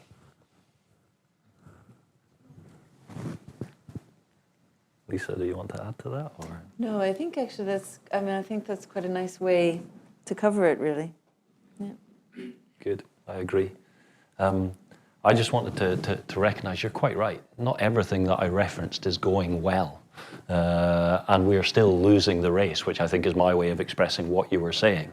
I came across a podcast that I love and the title captures it well, Outrage and Optimism. And I hold both of those together at the same time. And so I find the digital questions like, do you have hope, really difficult, because I have both hope and despair at the same time. And they fluctuate depending on my last meeting or whether I got the last policy through or whatever it is. So you're quite right. You're quite right. I do agree. Here's an interesting one, and maybe a controversial view from a sustainability professional. It is already the most vulnerable who are suffering as a result of climate change. It's already happening in sub-Saharan Africa, in Nepal, et cetera, and it is the wealthy parts of the world that have caused that suffering via climate change and our industrialization. The UK has a huge part to play in that in terms of our emissions over that time period. And hasn't it always been the case that the wealthy of the world are best able to adapt to whatever situation and look after ourselves, whilst the most vulnerable in the world suffer, whether it be through colonialization or whatever it is through the years? Here's the controversial part, perhaps. In trying to answer the question about when we come to adapt, will it just be Elon Musk and a few others behind a gated community that survive and everyone else suffers? I'm really poorly placed to answer that question, because I think that question is rooted in the way that we distribute wealth through our capitalist system. I said it, oh no. And sustainability professionals we're just not qualified to try to challenge that system or to look at that system. What we study is carbon and climate and behavior change and policies and that kind of thing. But fundamentally addressing these global inequalities that sees the wealthy do better than the vulnerable communities it's a bigger question than just sustainability. And I think we end up in that Elon Musk situation, if you like. He'll probably end up in trouble. This is being recorded on the internet, isn't he? He'll pick this up and I'll be in trouble on X. Or whichever wealthy individual is within that gated community. Whichever wealthy individuals within that gated community, I think we end up in that situation regardless of anything sustainability professionals do. But again, that's why I'm focused on trying to win the race at this stage, trying to avoid that enduring catastrophe, because I think that's how it plays out, that the wealthy are well protected and the vulnerable, again, endure the worst suffering. On that cheery note,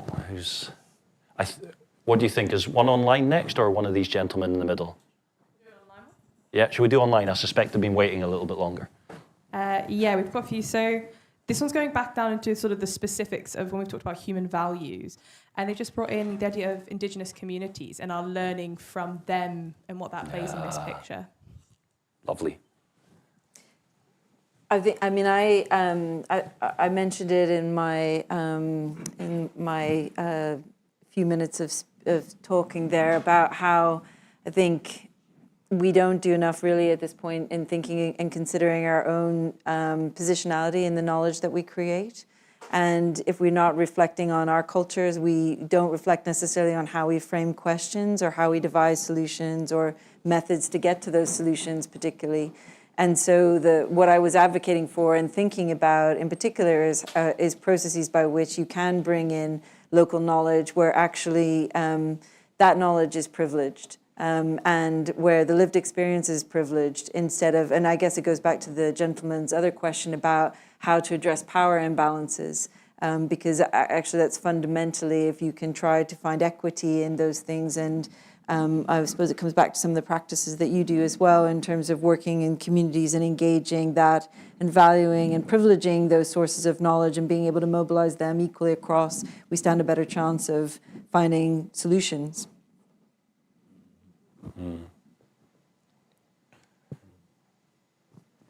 No. Just to add a thought, it's a really live question when it comes to the design of a whole range of legal responses to a variety of catastrophes. I'm thinking about, for example, the current Colombian experience in developing a transitional justice mechanism that is also trying to bring in ecological harm as rights abuse, political abuse to be tackled. And how Indigenous knowledge gets folded into that process is central. There are three caveats that colleagues who have worked in and on these processes raise. One is not to instrumentalize or be extractive about Indigenous knowledge, that it isn't just a resource somehow to be tapped, neither to romanticize it as somehow a silver bullet. And third, nor to reify and singularize it, not to turn it into somehow some cipher for our desire to have knowledge that's closer to nature, that actually it's a very sort of complicated, situated body of knowledge and lived experience that has to be engaged with respectfully and within that light to build on. Brilliant. I don't really know that I've got anything to add that I haven't already said in response. Like you've sort of referenced what I was saying. It's kind of connected. Okay. Yeah. Yeah.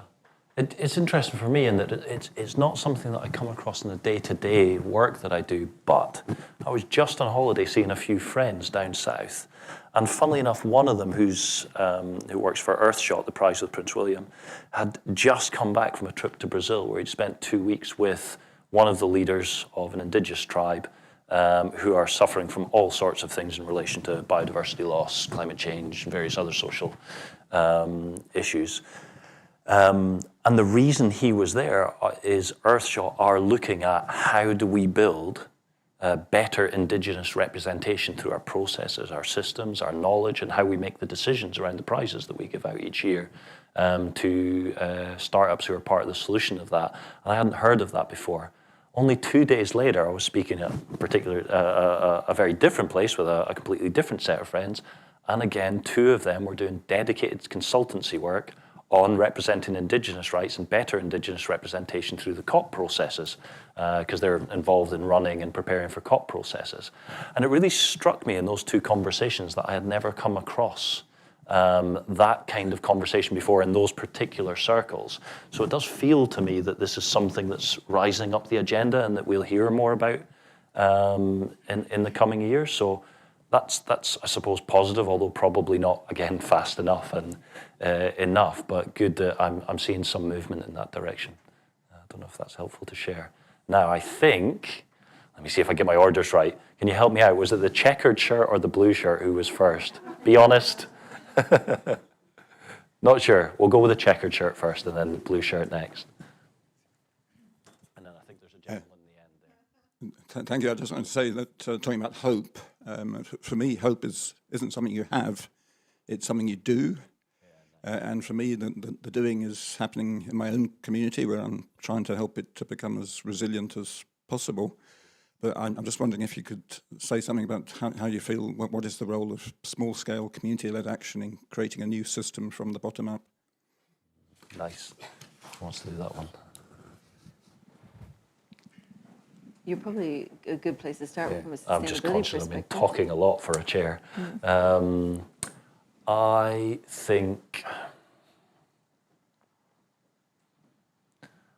it's, the obvious answer is very important.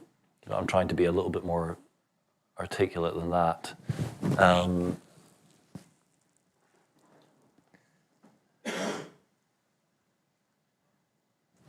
Let's use Extinction Rebellion as an example. So, controversial, here we go. When Extinction Rebellion first came about, I foolishly said to some colleagues, I don't think this will have any impact. I think it will upset lots of people through blocking roads, etc., and actually might set us back a little bit. And boy, did I revise my opinion after a year to 2 years of seeing what they were doing. Because it was clearly evidence in the Ipsos Mori surveys of UK public opinion on climate, etc., that there was a very clear bounce around that time where people really started caring about that more.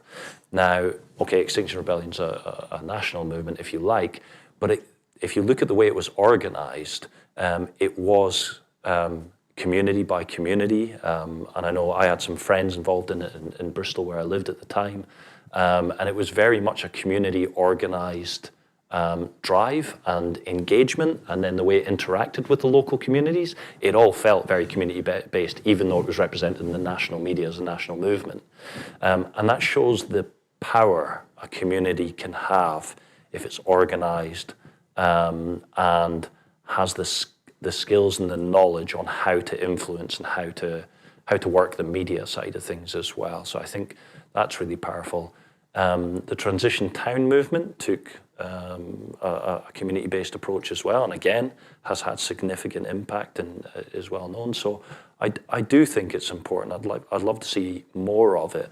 What I'm seeing in Edinburgh actually is there's a fair bit of community action on more of the rewilding side. So green spaces, wildflower meadows, lower grass cutting routines, and then communities engaging internally, where you'll get one part of the community saying, look at the mess, because they don't like the wilder, they like the flat lawns, and then the other part of the community trying to explain that it's for biodiversity, et cetera, et cetera.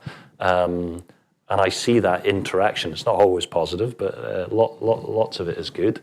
And that's definitely moving things forward as well. So in short, I think it's very important. It's great to hear that you're doing that in your community as well. Maybe I can hear more later. Does anyone want to add? I just have I suppose I just turning over what you're saying, because I think it is really important, but then at the same time I was thinking about some of the challenges from community-based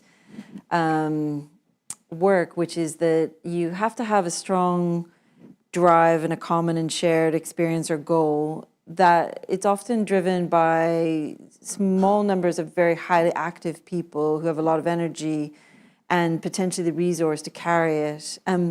And then you have the risk, I'm thinking about sort of in places where the world isn't that stable, where these things pop up and they're quite dynamic because they also disappear. And with it, sometimes the information and the data and maybe the resource too. And so while I'm quite hopeful about that, I think it's an incredibly important thing. I suppose what your question is making me just reflect on is the sustainability of those things without external investment, and then going back to questions around extraction, because sometimes what ends up happening is these partnerships between sort of government at different levels come in and engage with communities and then use those communities for particular purposes, instrumentalizing them. So there's lots of interesting challenges to reflect on, and I'm offering up those challenges rather than solving them, but just recognizing that I suppose, at least myself and maybe smarter people than me have been thinking about how to address some of those kind of critical uncertainties about community-based work. I think it does require transformation of the way that maybe it comes back to these questions around policy and what are these frameworks around how we do that, so that it's a sustainable and that there is some institutional memory for those particular things. So those are things I'm thinking. Your question has prompted me to think about, which I've thought before, but it's very acute at the moment, and trying to retain a message of hope as well. Great. I just little jump in because I agree with what you were just saying so much, and to sort of add to what you were just saying about the sustainability of small-scale action without external investment, and also the validation and sort of like resilience that can bring to whatever is achieved at the small scale. But it also reminds me of the play that I never wrote, the one that Arctic Oil would have been, which was about the internal politics of that activist group on the boat, and how that was kind of, I'd hoped if I'd been able to write it, for that to kind of in microcosm reflect the macro problems of power dynamics that human beings have to face, whether they're in a small community or whether they're in a global community. There will always be people that are more powerful than other people for all sorts of different reasons, and how that's acknowledged and accounted for can be really problematic. So you can find, so that's sort of what I'd add to it. It's kind of like, how do we deal with people taking over and ruling those small community systems and taking the credit and benefits and values out of that. Nice.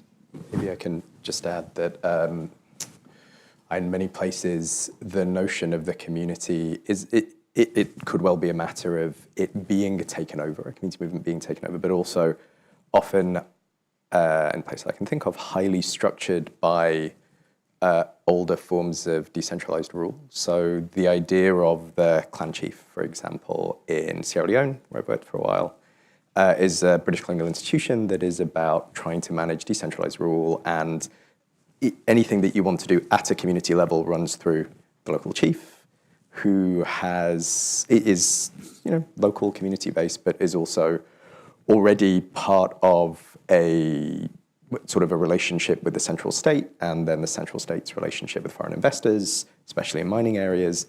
Just to say that when we talk about small scale, the idea of a small scale community-based response that is isolated from broader interconnections might be something that's a little easier to imagine here, as sort of an autonomous phenomenon, than perhaps lots of other parts of the world.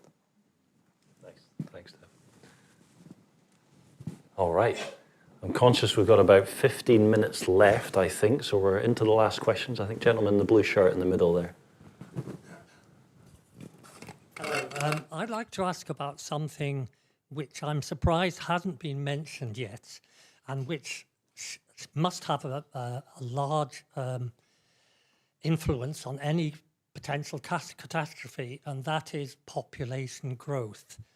And it's maybe because it's a sort of taboo subject, but I think that's something I would like to get your opinion on. Have you got something from anti-microbial side of things on that, or do you want me to get into the climate thing? I think you can get into the climate thing. I was Yeah, going to okay. reflect a little bit on the question. Yeah. Okay. So I mentioned earlier that in sustainability professionals' work, we constantly have to find the edge of the curve. How far can we push before we lose the audience or lose the room? And I mentioned, economic growth, anything anti-capitalism or anything like that. It's very rare that I'm in a room of senior decision makers where that's going to be a viable conversation. So I'm just not able to have that conversation, regardless of my beliefs. Population growth is another one of those. So you may well be right, but in terms of actually invoking any policy or any action at senior decision-making level, that's very, very difficult. The thing that reassures me in this is that, thanks to education and increasing prosperity, I suppose, of a kind across the world, population is predicted to level out around 10 billion now? It was going up to 11, but I think they've reduced it now to somewhere between 9 and 10. That's obviously massively more than we have today, and that will stabilize, I believe, by 2050, if I remember right, for the UNDP, that is. And so population will level out by itself anyway, and I guess my very pragmatic answer is I can't see any real policy or senior decision makers taking that on board in the next 5 to 10 years. It doesn't feel politically feasible to me, regardless of my own opinions on that. I think what I try and focus on, it's kind of like this. If I focus, for example, on behavior change around sustainability at an individual level, and I go straight for fireworks night, or Christmas, or something like that, yeah, I'm not going to make much ground. I have to work in areas that I can get more traction in. And population and controlling birth rates, etc., is one of those areas. It's a very emotive subject with very strong views, and I think it'd be very difficult to develop any meaningful policies or changes in that space outside of collectivist cultures like China, who obviously had that for a long time. Again, might be a frustrating answer, but it's an honest one. Was that the question? Or was it just a reflection on that is what was happening, in terms of recognizing that sort of contradiction that, that actually, it's a sort of a paradox, isn't it? For our survival, we have to, we have children and we grow families and we grow communities, however that looks. It doesn't necessarily have to, however it looks. But at the same time, we recognize that it's a massive challenge to our sort of long-term survival at the same time. So it's a very interesting paradox. I suppose I'm not going to say anything concrete about that, apart from just an acknowledgement that it feels that behavior is also changing alongside that. I suppose I look at people in a generation below me and maybe even younger who have changing views on probably linked to some of the anxieties that they have about a long-term survival around the planet, around climate health, and who are making different decisions about how they want to navigate the world. And it's an interesting, if you like, feedback loop in the way that we sort of articulate the problem, frame the problem, talk about it, and then understand the solutions without being prescriptive about that. And so I suppose I'm reflecting back your reflection, I suppose. I don't think it is something to solve. I suppose it's something to acknowledge and recognize that it's part of our human condition, isn't it? I wonder if a slight reformulation might be that catastrophe politics is reformulating demography, is reformulating demographic politics a little bit. So there is, on the one hand, I think quite rightly what Lisa's pointed out, but also, and this will be a pitch for, or a shout out for a talk on the 10th, I think, I'm looking at the back here, 10th of September, next Tuesday. There's going to be a lecture on demography in the defense of human rights, which is pointing out how essentially, let's call it catastrophe politics, is leading in some circles to a resurgence of a particular form of nationalism, plausibly right-wing nationalism, that has pronatalism imagined as somehow for an indigenous population, coupled with an anti-natalism and anti-migrant strand of politics in terms of the demography of others. So maybe it's just to perhaps slightly invert the question, say not how does demography relate to catastrophe, but how does catastrophe relate to the politics of demography is very much a live question. And that is, yes, it is Tuesday at 5:30 next week. Good plug.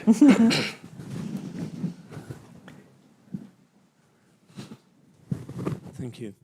The discussion about, you're mentioning about the inequitable effects of climate change on different parts of the world made me think in one case of Easter Island, where in the end a large enough catastrophe will have the same effect on everybody. And I don't want to minimize the inequity you're talking about there, but I was reminded about something that Douglas Rushkoff wrote about. He's a futurologist and science fiction writer, and he was invited to contribute to a panel where a number of billionaires were talking about how they could handle the issue of the catastrophe that they foresee coming as a result, we would think, of their own actions. And it turned out he was surprised and a bit amused to discover that actually the problem that they were really thinking about was that after they'd retreated to their bunkers in New Zealand and their security detail had fought off the crowds of peasants with pitchforks and torches, the question that then bothered them was how are they going to control their security detail, because the money that they've been paying them with isn't going to be worth anything anymore. And they were asking, well, what do you think, about fitting them with shock collars or something like this, so that we're going to be able to stay in charge. And the interesting thing about that is that these people, who we think are the ones who are turning the handle of this machine that my friend was talking about, they see themselves as actually being a part of that machine, even though they clearly are benefiting from it more than anybody else is. Nonetheless, they still see it as an unstoppable machine. And it feels like that this thing that's supposed to be manufacturing paper clips is already totally out of anybody's control. And it's a system that depends on extracting, increasing growth. I mean, the different varieties of capitalism that you were talking about all depend on always increasing growth with it seems like an unsustainable trajectory, and that even the people who appear to be steering it and are in charge actually are just they see themselves as helpless victims of it as well. Mm-hmm. I mean, it comes back to what I said at the beginning too. Like I said at the beginning that I was reflecting on preparedness, and it's allowing business as usual. Like fundamentally, they're not helpless victims in that you can make a different decision, but your incentives to do that decision depend on a whole raft of other reasons. And so for them, preparedness is about how do they, I mean, even yourself, you said that in that quite radical approach to how they retain power and via wealth, even in the survival when there's no one left. I mean, they could make different decisions, but it's letting go of something. I think that somebody asked me that at the end of a presentation once. They were asking me, it was a conference about One Health, and they said, they asked us to all go away and say, well, what are you prepared to let go of to make it work? You know, and I think it speaks a little bit to what you were talking about in terms of loss. You know, like if you're not prepared to honestly ask yourself that question and be truthful about what you will let go of, well, that's where the answer lies, I think. Well, the trouble is that Elon Musk has got to the position where he is by never asking himself that question. All those people in that position of power have been selected precisely because of their inability to think about that question. And we perpetuate it. I mean, it's not, we think the Platform X is free, it's not. We are running that system, we are participating and perpetuating it. And until we stop perpetuating those systems, then we can't other them as well. We are part of the system, you know, we're the part of that service industry too. And we are part of their business. Yeah, it's our data that is paying for it. Yeah. Yeah. I want to say, I don't know really how this fits in, but I just want to say something about the connection between AI that you were bringing up earlier and climate change that I recently came across, which was that with the recent kind of big advances in AI, there's 30% more carbon emissions in those big tech companies over the past like 18 months or something, since that big exponential leap forward that AI has made in the past 18 months, 2 years. The cost of the environment is going by 30%, which just seems extraordinary. I mean, it's good that we know it. Maybe in previous years that would have been hidden. So it's good that that's transparent, but there doesn't seem to be any kind of like, oh my God, let's not do it then. Yeah. Because there's all sorts of other harms that AI is going to cause as well. Yeah. So, yeah. There is a conversation happening in the background of that, but it's not a solution stage. We've been talking about it ourselves because we have an AI system within the university that we can use. Indeed, I have asked AI the question around sustainability and other people's policies on a specific thing.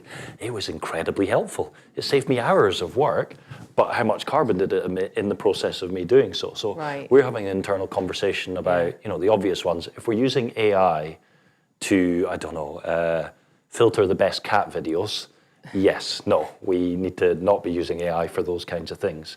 If we can use AI to, for example, model climate predictions better to speed up work and sustainability, to speed up its solutions, then it might be that the extra carbon expended actually saves more carbon than the carbon expended. I know it's tricky. The other thing to say is it is, of course, dependent on the grids that are powering the AI. So as we decarbonize our grids, in theory, that becomes less of a problem, so we have a temporary issue with that, but it is a big one. But a lot of those data, whatever you call them, warehouses, factories, are currently existing in the Arctic. Mm-hmm. When the Arctic's no longer frozen, they won't be able to keep down the cost, the carbon cost or the temperature of those systems. So they won't have a place to be kept relatively carbon. Some of them are relatively carbon neutral because they're in the Arctic. Places. Yeah. All sorts of issues. Absolutely. Just to add a happy layer onto that, as I understand it from a colleague in Bogota who's working on water use in AI. Yes, each AI request to ChatGPT drinks about half a shot of water. Yeah. Now, that's one thing, that's the headline fact. But the other is you can manage that, reduce the effects of that through managing the heat in your data warehouse at scale. So at the Arctic, there's all things going on. But that isn't as readily available to countries in the global south who are looking to build their particular comparative advantage in the new economy that is going to be AI-driven. And so they're offering concessions to mid-size local tech firms that will essentially allow them to divert and use a lot of local water in order to build their capacity to provide local AI-based solutions. Just a reminder, going back to the initial provocation about the varieties of capitalism, yes, all based on extraction at some level, but what gets extracted, how it gets extracted, by whom, and who bears the costs are central to how we work out how to intervene. Brilliant. I am very conscious of time and my responsibility to do some kind of wrap-up in this octopus of a conversation. I hope that we have provided you with some interesting ideas, if nothing else. I hope that we have provided you with some outrage and optimism, some hope and despair, and hopefully we'll be able to continue the conversation with you in various bits of Edinburgh as we all go forward. Thank you all for your time, and thank you to the Royal Society of Edinburgh for hosting this today and inviting us to come and chat to you all.